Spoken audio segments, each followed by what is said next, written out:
ہماری خداوند یسوع کی انجیل مقدس متی کے مطابق اس کا 10واں باب 17 سے 22 آیات تک۔ مگر آدمیوں سے خبردار رہو، کیونکہ وہ تمہیں مجالسن کے حوالے کریں گے اور اپنے عبادت خانوں میں تمہیں کوڑے ماریں گے، اور تم میری خاطر حاکموں اور بادشاہوں کے سامنے حاضر کیے جاؤ گے، تاکہ ان کے اور غیر قوموں کے لیے گواہی ہو۔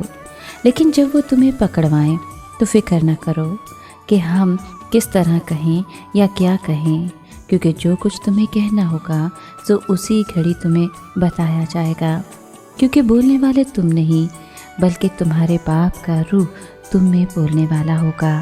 بھائی کو بھائی اور بچے کو باپ قتل کے لیے حوالے کرے گا، اور بچے ماں باپ کی مخالفت میں اٹھیں گے اور انہیں مروا ڈالیں گے، اور میرے نام کے باعث سب لوگ تم سے کینہ رکھیں گے، مگر جو آخر تک ثابت قدم رہے گا وہی نجات پائے گا۔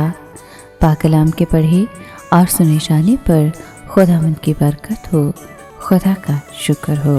عزیز دوستو، شاگردوں نے نہ صرف ان لوگوں کی بے اعتقادی اور لاپرواہی کا مقابلہ کرنا سیکھا جن کے درمیان وہ گواہی دیتے تھے، بلکہ اپنے جانی دشمنوں کی ظالمانہ مخالفت اور ایذا رسانی کو بھی محسوس کیا۔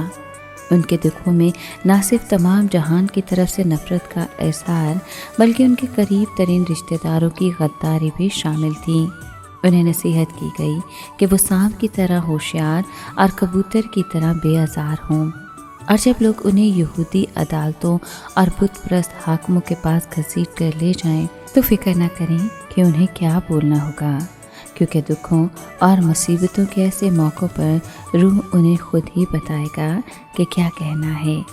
ہمیں ایذا رسانی کے وقت ایمان سے منکر نہیں ہونا چاہیے، بلکہ ثابت قدم رہنا چاہیے۔